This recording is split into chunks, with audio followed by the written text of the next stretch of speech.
Just want to let you lot know that if you're watching this clip on the Fozcast YouTube channel, the full episode is now available to watch exclusively on Spotify, and it's free. Come on. It's the 20th of February. This is going out on the 23rd of February. Ben, if you'd have signed for Newcastle, you'd have been playing in a cup final on Sunday.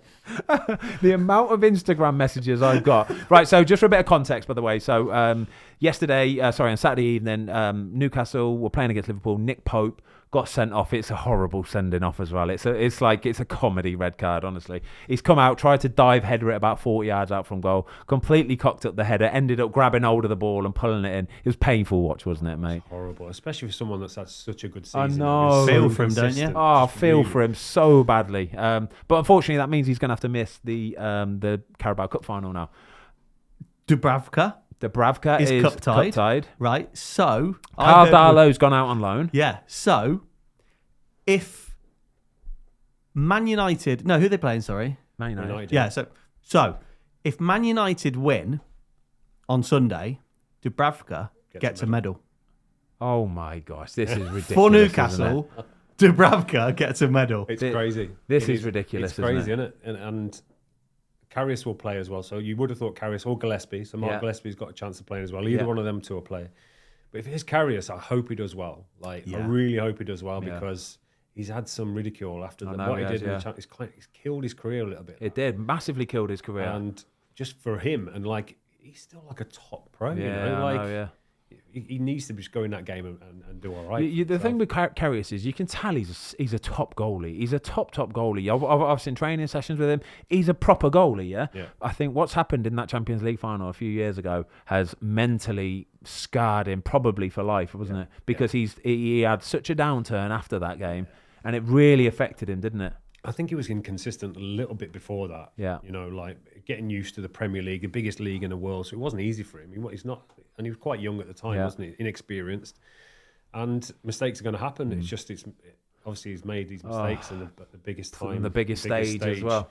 And hopefully he does well and it resurrects his career a little bit. Yeah, we're in Karius's camp here. But yeah, I say if I would have signed for Newcastle at the start of the season, then I don't know. Well, there would have been a chance anyway. There Go would have for been the a treble. Chance. Yeah, go for the treble. Okay, so we're having a bit of footy chat now. Obviously, we're in kind of February now, so I want to have a little chat about retirement and how you're finding it. Okay.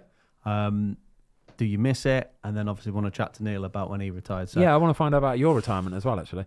Am I missing it? God, no. No, heck no. Honestly, I do not miss quite literally anything about going into training every day, and then even the matches. I thought I'd miss the matches. I thought I'd miss the buzz of it because I am a match player and I buzz off that adrenaline in the 3 o'clock. But do you know what I don't miss is it got so sort of towards the end of it that it got so sort of I could see the pressure on people. Yeah, I could see that it was always a bit. It would take its toll on people, and I didn't enjoy watching people genuinely say, "Just can't wait till the game's over. Just can't wait till the game's over." And that's kind of the way that it started going. And I'm thinking, I'm not really enjoying this anymore. Do you know what I mean? And when you start losing that buzz on the match day, I think that was what forced me to go off. I think you're quite empathetic as well, aren't you? Yeah. You care about genuine, you care about people, and you can see it. And I see it with managers and I see it with coaches a lot. Yeah. It takes a toll, It's a highly pressurized industry that you're in, and you lose a few games, you're like, oh my God, get the sack here. But this is, you've seen it from that side as well, Cuts, where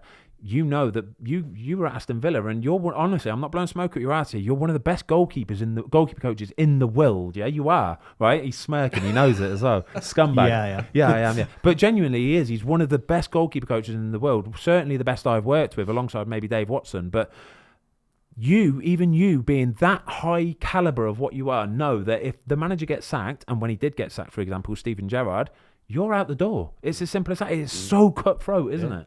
100% it is. And my problem is, and I'm quite empathetic as well, I give everything. So I've got, when I'm in a job and I'm like, I'm giving everything I've got. Yeah. And it's like and it just goes. Like you've given, like for Villa, give it everything for 4 years. You've developed a philosophy all through the phases. Everything's going all right. There's goalies coming through. They're all internationals. Emmy's flying. He wins the World Cup. It's like nothing. Yeah. Like you've got it, you're gone. Forget it, yeah. Gone. And and to be fair, when I stepped off it and I stepped away from it, I was like, oh my God. Like, don't realise how intense. Yeah. And I needed it. Yeah. Like, all of a sudden, you feel your nervous system drop, and you're like, really. I think I needed that break. Yeah, a You little don't break. realise when you're in at the time, and you're like, You live it, don't you? 24/7, You live it like, so much, yeah. like at any How does moment it of feel any like? time. When you lose, I'm not joking, it's like somebody's died. Yeah, it's Isn't it? painful. Yeah, It's painful, and it's painful for days and days. Like, and then like all of a sudden you're picking up towards the next game, but the atmosphere around the place is hard to get going. You're like, you come in the day after a defeat, and you're like, right, we need to get people going here. We need to like really ramp it up a little bit, because you can feel the atmosphere when you come in the training ground. It's like, it's exactly that. This is what my problem was towards the end of when I retired. Basically, was that everybody's mood was dictated by that result on the Saturday. So if we had won on the Saturday, everybody's giddy and everybody's happy all week long, and training's fantastic and everyone's having a nice time. But we just got relegated at Watford last season. So virtually every Monday, you knew that it was going to be a miserable kind of like, horrible. oh my God, we're going to get relegated and players' money's going to get cut and all this kind of stuff. And that's what really left a bit of a bad taste in my mouth, to be perfectly honest, was that everybody just getting dictated by it, and it was horrible to that's see. why you've got to create an atmosphere, though, and create, like, if you're a manager, like the top managers have to create that emotional baseline where you have to try and push the fact that win, lose, or draw, you've got to stay on that baseline, because a lot of managers are like that. Yeah. And it's like, you got Dean Smith was the best ever. Was he really? Best Just ever. keeping it straight. Same person, win, lose, or draw, same personality, like so open, and like he could say anything or do anything, just like fine, no problems. Even if you lose, come in like smiling. Nobody's died. It shouldn't change anything, should it? It shouldn't change whether you win, You're lose, or gonna draw. lose games. Yeah, as long as you've set your levels and limits of what you expect from people, and as long as people are delivering on them, then it should just stay the same, because they should even itself out, shouldn't it? The problem we had at Watford, sorry, quickly, Tom, is that the manager was in charge for about 5 or 6 weeks, and then there would be a new one. Literally what I was going to ask you. That was going to be my question, was when the new managers came in at the rate they did at Watford, was the kind of mentality like, here we go again? Yeah, a little bit. It was genuinely, you knew the writing was on the wall for the managers. So once it got to a certain point of he would lose 3 or 4, and as soon as there was a bit of a rumour of course, if he loses on Saturday, he's getting sacked, you knew what was coming. Honestly, you genuinely knew what was coming. The players feel that. Oh, the players feel the it. pressure. Yeah, they feel it. And then momentum starts. So once you get that momentum of losing games, it's so difficult to get out of it. Yeah. Do they lose a bit of respect or credibility for the manager, though? Because like, will certain players kind of go, well, he's going to be gone in 2 weeks, so actually I'm not that bothered what he says? I wouldn't say they necessarily do it so outwardly and openly, but I think like subconsciously, human nature, they will just dip a little bit. They won't sort of do that last gas tackle that might get them injured, but it might block a goal at the same time. They will just, and I even seen players, like when it gets so negative and toxic and bad and the results are so bad, that players are really happy to have injuries. Genuinely, like they're so happy to have an injury, because then they're out of the firing line and they've got a legitimate excuse as well. But then that injury that could be a 2-weeker turns into a 4-weeker, and they drag it out. Yeah. We spoke about this earlier, didn't we, about a lot of footballers are now more introverted than extroverted. Yeah. That's just the way society is, and that's the way it's going. So, you know, the introverts now, they need a certain person around them in order to get, you know, like get them into getting ready for games and getting motivated in games. And if you're a shouty manager, it's like bawling and barking at them. They're like, they go inwards naturally. Nobody likes being shouted at, Coach. I don't care who you are. Right, but and the same goes when you start losing games. These introverts will go within themselves and question themselves, and that's when you need good coaches and good managers around them to be able to get through that and out of that. I've got a theory, lads. Right, listen to this. Yeah, if I was a football chairman, a football owner, right, I own my own club, this is how I would run it. Right. One of the rules would be you have to be at least 30 years old. Nobody younger than 30, all right? I don't want anybody under 30. I will have players on 2-year contracts maximum, yeah? And I would do the most hardcore due diligence of finding out about what that person is.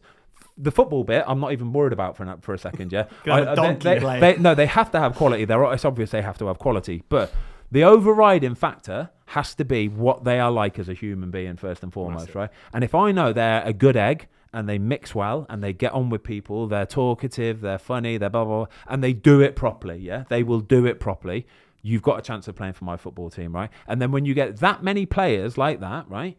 I think you will stay up season after season after season. Watch what Sean Dyche does at Everton now. Watch what Sean Dyche does, yeah? This is how he's built his whole career. He literally goes around and goes, what's he like as a player? What's he like as a person, first and foremost? And then that's it. It'll go from there. And that's all I'd do, because, as well, for me, so at Chelsea at the minute, they've got this mad thing of giving players 8.5-year contract.